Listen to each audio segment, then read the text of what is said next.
Picture this. You're lying in bed at 2 a.m., staring at the ceiling. Your mind is racing.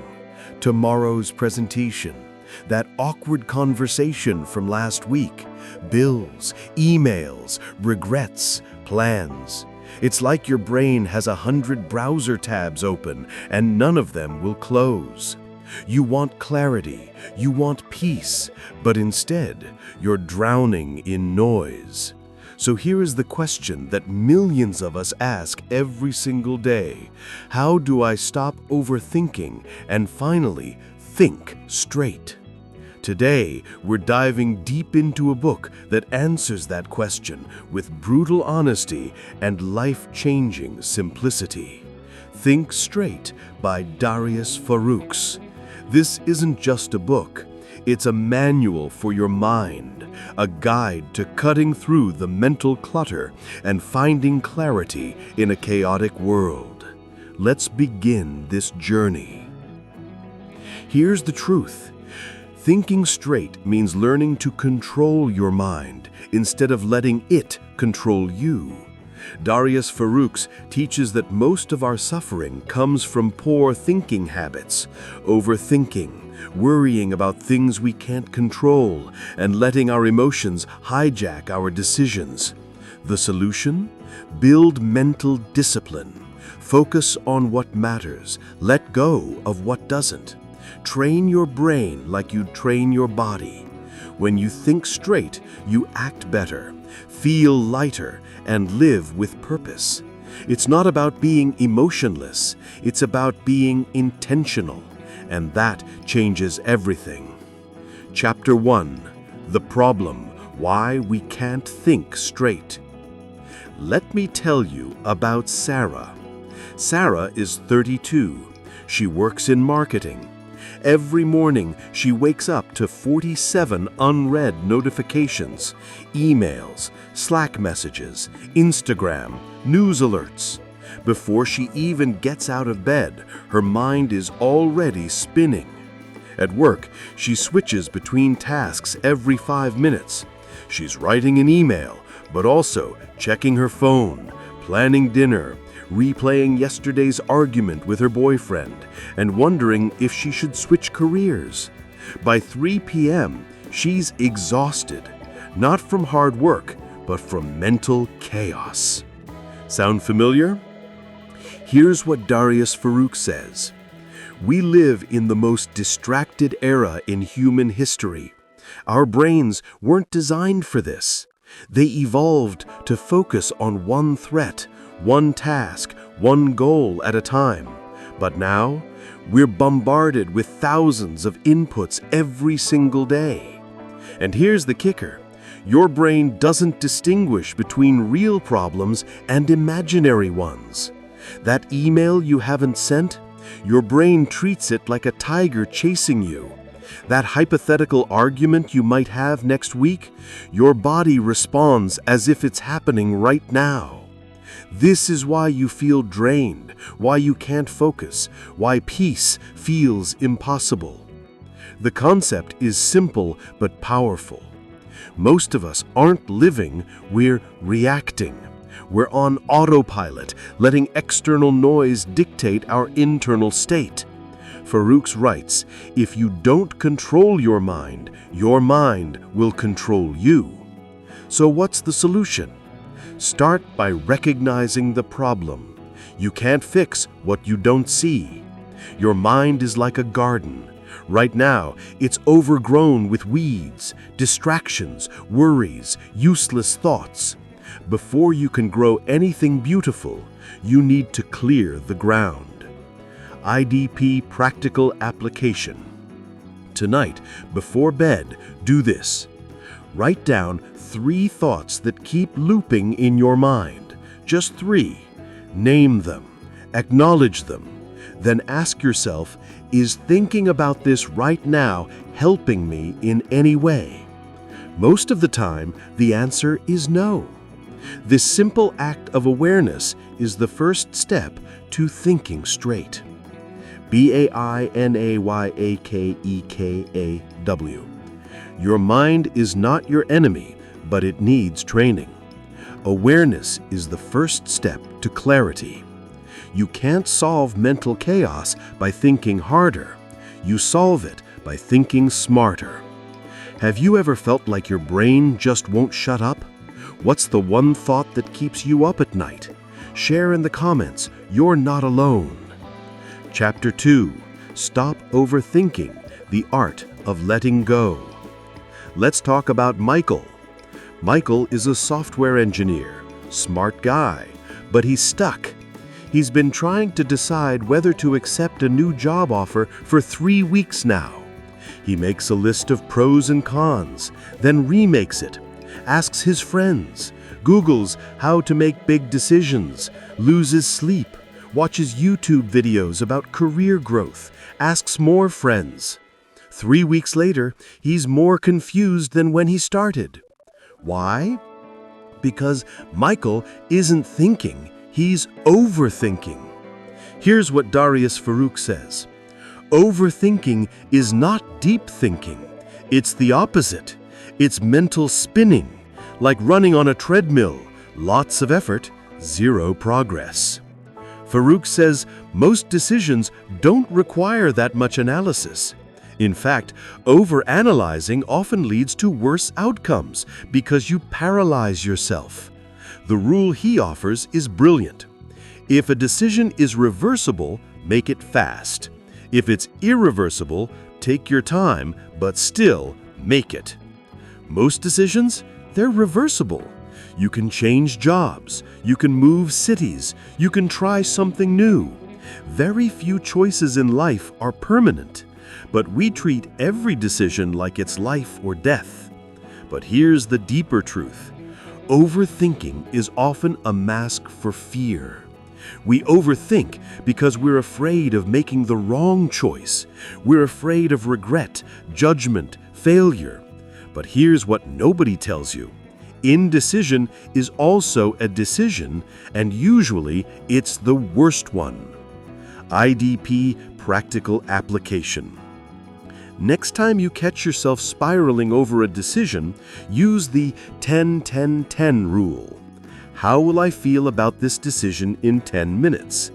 In 10 months? In 10 years? This gives you perspective. Most things that feel huge right now won't matter in 10 months. And the things that will matter in 10 years become crystal clear. Real-life example. Should you text that person back? In 10 years, it won't matter, so stop overthinking. Just do what feels right in the moment. Should you take that job in another city? In 10 years, this could define your life. So, give it real thought, but then decide and move forward. BAINAYKEAYK. Overthinking is fear dressed up as analysis. Speed matters. Make reversible decisions quickly. Clarity comes from action, not endless deliberation. What's one decision you've been overthinking for way too long? Let's hear it. Sometimes just saying it out loud helps. Chapter 3. Control your emotions. Don't let them control you. Let me tell you about Jessica. Jessica got an email from her boss. It said, "Can we talk tomorrow?" That's it. 5 words. But Jessica's mind? It went into overdrive. Am I getting fired? Did I mess up? Is this about that report? Oh God, what if? She couldn't sleep. She snapped at her husband. The next day, she walked into her boss's office, heart pounding, hands sweating. Her boss smiled. "Hey, I just wanted to thank you for your work on the campaign. Great job." Jessica had tortured herself for 18 hours over nothing. Here's what Darius Foroux says. Your emotions are not facts, they're signals, and most of the time, they're unreliable signals. We live in a culture that says, follow your heart and trust your feelings. But Foroux flips that. Your feelings are often the worst advisors you have. Why? Because emotions are reactive. They're based on past wounds, insecurities, and worst-case scenario thinking. They're not logical. They're not strategic. Does that mean we ignore our emotions? No. It means we observe them without obeying them. Here's the concept. Think of your emotions like weather. Sometimes it rains. That doesn't mean the rain is permanent. You don't cancel your whole life because of a storm. Similarly, feeling anxious doesn't mean something bad will happen. Feeling angry doesn't mean you should lash out. Feeling sad doesn't mean life is hopeless. Emotions are temporary, but the decisions you make during emotional highs or lows, those can be permanent. Practical application. Use the pause principle. When you feel a strong emotion, anger, anxiety, excitement, pause before acting. Count to 10, take 3 deep breaths, and ask yourself, am I reacting or am I responding? Reacting is emotional. Responding is intentional. Real life scenario. Your partner says something that hurts you. You want to snap back. Instead, pause, breathe, then speak from clarity, not from pain. This tiny shift transforms relationships. Here's another exercise Foroux recommends. Journal your emotions. Write, I feel blank because blank. Example, I feel anxious because I'm imagining my boss is mad at me. Now ask, is this feeling based on facts or on assumptions? Most of the time, it's assumptions. Takeaway. Emotions are signals, not instructions. Pause before reacting. Respond instead. Most anxiety comes from imagined futures, not real present dangers. Have you ever overreacted to something and later realized it was all in your head? Share your story below. We've all been there. Chapter 4. Focus on what you can control. Let's talk about Marcus. Marcus is a teacher. He loves his job, but lately he's been miserable. Why? Because he's obsessed with things he can't control. The government changed the curriculum. He hates it. His principal made a decision he disagrees with. One parent sent a rude email. The news is depressing. Marcus spends hours venting to his wife, complaining to colleagues, scrolling Twitter, getting angrier. But nothing changes. Here's the breakthrough idea from Think Straight.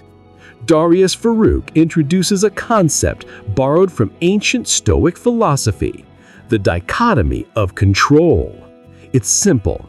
Things you can control, your actions, your attitude, your effort, your words. Things you can't control, other people, the past, the economy, the weather, most outcomes. Here's the truth bomb. You waste 90% of your mental energy on things you can't control. Think about it. You can't get the job, but you can control how well you prepare for the interview. You can't control if someone likes you, but you can control how you treat them. You can't control the traffic, but you can control how you respond to it. Foroux writes, when you focus on what you can't control, you feel powerless. When you focus on what you can control, you feel free. Practical application. Try the control circle exercise. Draw 2 circles. Label one control and the other no control. Now take every worry in your mind and place it in one of the circles. What my coworker thinks of me, no control. How I show up to work, control. Whether I get promoted, no control. The quality of my work, control. Now here's the rule. Only spend energy on the control circle. Everything else, let it go. Real-life transformation. Marcus did this. He stopped obsessing over the curriculum and the principal's decisions. Instead, he focused on being the best teacher he could be in his classroom. He controlled his energy, his lessons, his kindness. 3 months later, he's happier than he's been in years. Nothing external changed, but everything internal did. Here's a powerful mantra from the book. Do your best, then let go of the rest. What's one thing you've been stressing about that you actually have zero control over? Drop it in the comments and let's practice letting it go together. Chapter 5. Build better habits. Small wins, big life. Let me introduce you to Emma. Emma wanted to get her life together. She made a list. Wake up at 5 a.m., meditate for an hour, work out, eat clean, journal, read for 30 minutes, start a side business. Day 1, she did it all. She felt like a superhero. Day 2, she woke up at 6, skipped the workout. Day 3, she gave up entirely. Sound familiar? Here's what Darius Foroux teaches. Most people fail not because they lack motivation, but because they set themselves up to fail. They try to change everything at once. They rely on willpower. They expect perfection. But thinking straight means thinking small. Foroux says, don't focus on massive transformations. Focus on tiny, consistent actions. The concept, compound growth. Imagine you improve by just 1% every day. That doesn't sound like much, right? But after a year, you're 37 times better. Here's the math. 1.01 to the power of 365 equals 37.78. 1% daily improvement compounds into massive change. Practical application? Use the 2-minute rule. Want to start meditating? Don't commit to an hour. Commit to 2 minutes. Want to start working out? Do 2 push-ups. Want to read more? Read 1 page. Why? Because starting is the hardest part. Once you start, momentum takes over. Real-life example. Emma tried again. This time she committed to waking up just 10 minutes earlier. That's it. Week 1, she did it. Week 2, she added 5 minutes of stretching. Week 3, a short walk. 6 months later, she had a full morning routine, not because she forced it, but because she built it, one tiny habit at a time. Foroux also emphasizes environment design. Your environment shapes your behavior. If you want to eat healthy, don't keep junk food in the house. If you want to read more, put a book on your pillow. If you want to focus, turn off notifications. Make the right choice the easy choice. Takeaway: massive change starts with tiny actions. Consistency beats intensity every time. Design your environment to support your goals. What's one small habit you're going to start today? Just one. Let's build momentum together. Share below. Chapter 6. Stop seeking approval. Live for yourself. Let's talk about David. David is 29. He's smart, talented, hardworking, but he's miserable. Why? Because he's living someone else's life. He became a lawyer because his parents wanted him to. He drives a car he can't afford because his friends have nice cars. He stays in a relationship that doesn't fulfill him because he's afraid of what people will say. David is successful on paper, but inside he feels hollow. Here's one of the most liberating ideas in Think Straight. You will never think straight if you're constantly worried about what other people think. Darius Foroux writes, "The need for approval is a prison, and you hold the key." Here's the uncomfortable truth.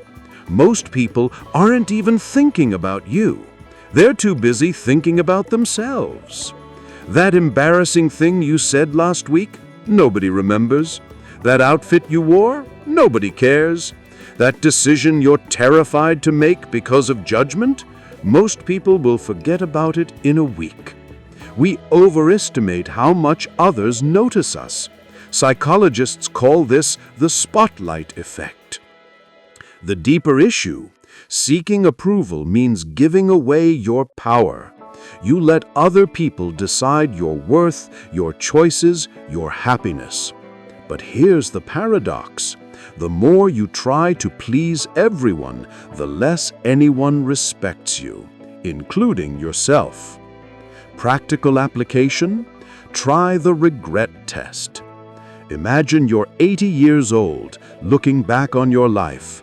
Ask yourself, will I regret doing this thing I want to do, or will I regret not doing it because I was afraid of judgment? The answer is almost always clear. Real-life scenario. David realized he didn't want to be a lawyer, but he was terrified to quit. What would his parents think? His friends? Then he asked himself the regret test. He quit, went back to school, became a graphic designer. His parents were disappointed for about 3 months.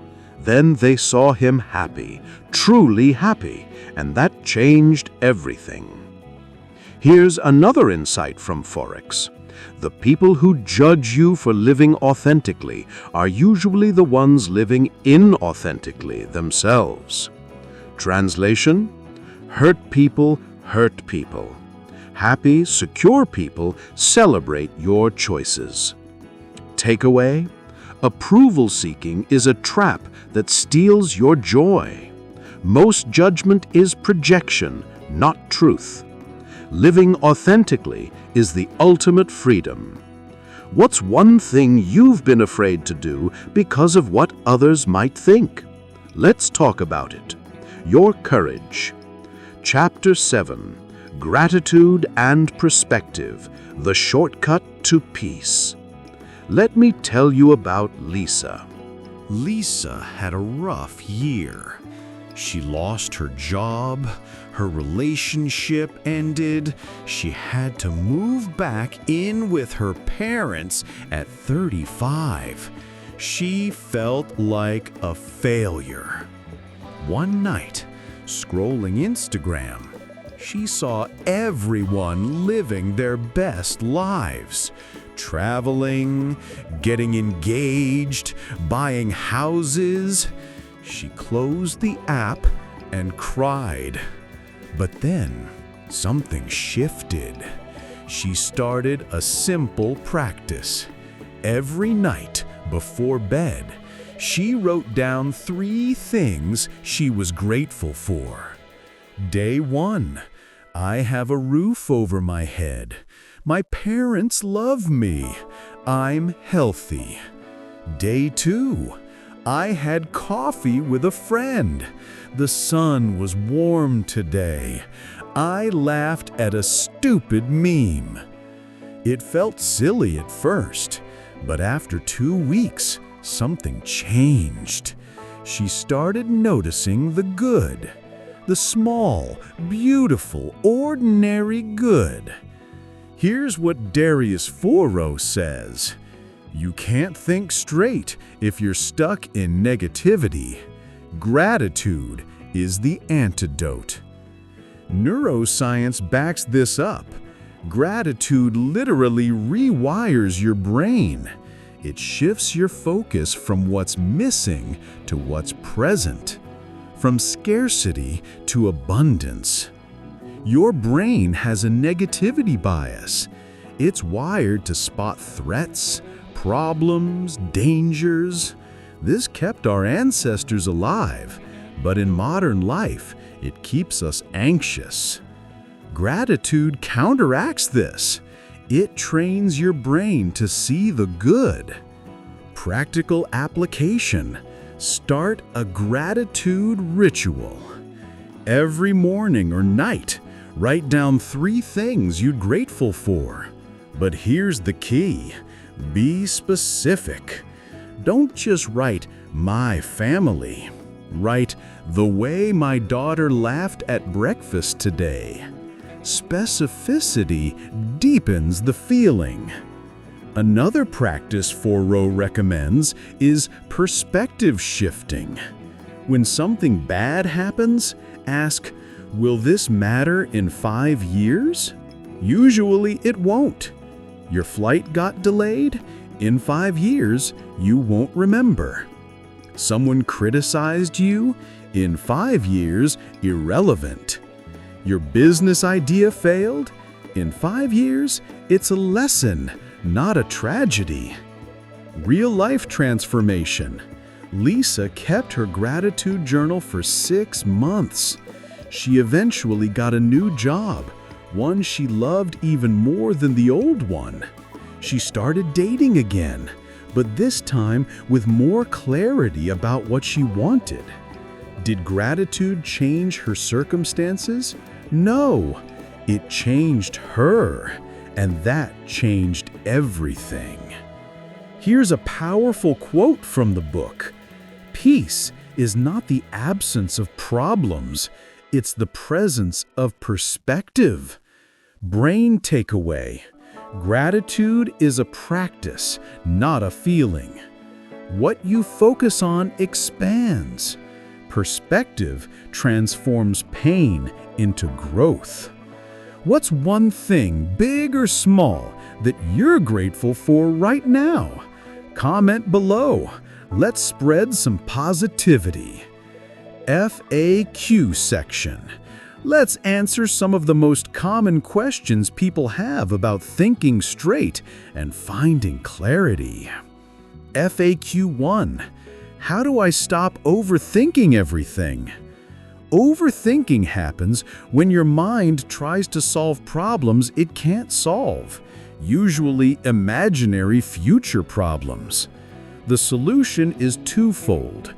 First, ground yourself in the present moment through deep breathing or physical activity. Then, set a decision deadline. Give yourself a specific amount of time to think about something, then make a choice and move forward. Action cures overthinking. Remember, most decisions are reversible, so the cost of choosing wrong is lower than the cost of not choosing at all. Practice making small decisions quickly. What to eat, what to wear, to build decision-making confidence. Over time, your brain learns that indecision is more painful than imperfect action. FAQ 2. How do I stay calm during stressful situations? Staying calm isn't about eliminating stress. It's about managing your response to it. Start with physiological control. When stress hits, your body goes into fight or flight mode. Counter this by taking slow, deep breaths. Inhale for 4 counts, hold for 4, exhale for 6. This activates your parasympathetic nervous system and signals safety to your brain. Next, use the name it to tame it technique. Simply labeling your emotion, "I'm feeling anxious," reduces its intensity. Finally, ask yourself, what can I control right now? Focus only on that. Write it down if needed. Stress comes from feeling overwhelmed by everything at once. Breaking it into controllable pieces makes it manageable. Practice this daily, not just during crises, and you'll build emotional resilience over time. FAQ 4. How do I let go of things I can't control? Letting go is fundamentally about acceptance, not indifference. Start by clearly identifying what you can and cannot control using the control circle exercise mentioned earlier. Write it down. Seeing it visually helps. For things outside your control, practice this mantra. I accept this situation as it is, and I choose how I respond. Acceptance doesn't mean you like it or agree with it. It means you stop fighting reality. Next, redirect that energy towards what you can control, your effort, your attitude, your next action. When you catch yourself ruminating on the uncontrollable, physically interrupt the pattern. Stand up, move, breathe, or speak the thought out loud to hear how it sounds. Finally, develop faith.